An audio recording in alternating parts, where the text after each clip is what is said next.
ជន់កូនខ្មែរប្រស្រី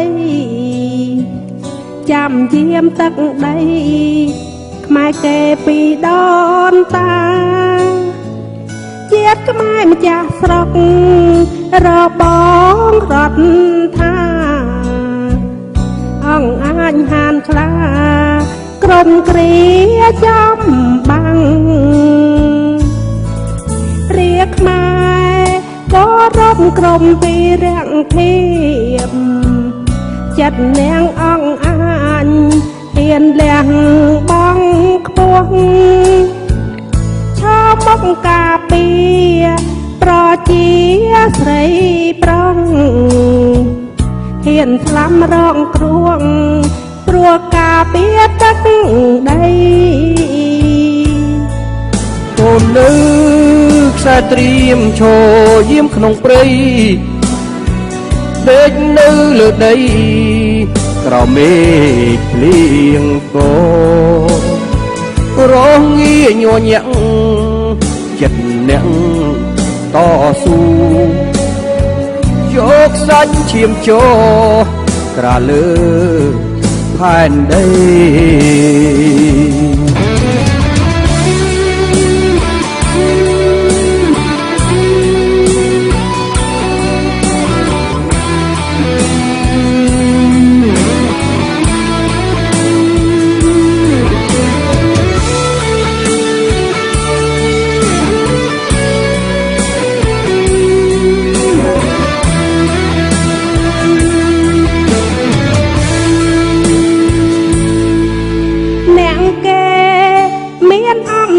ជួងសាក់ខ្ពស់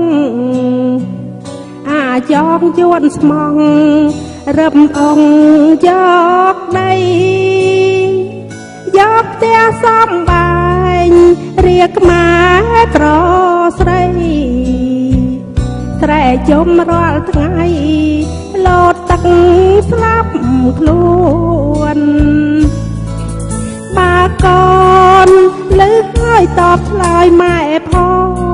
ងគេយកដំបងវាយម៉ែទាំងរួមចាប់ដាក់ក្នុងត្រង់យកទៅកាប់តងព្រោះម្ដាយចង់រួងនៅលើទឹកដីដៃកាន់អាវុធទប់ទល់នឹងខ្មាំងធ្វើជា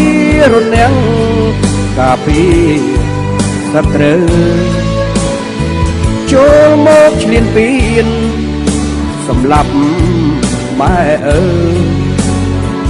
សម្លាប់ញាតិភៅពូជពង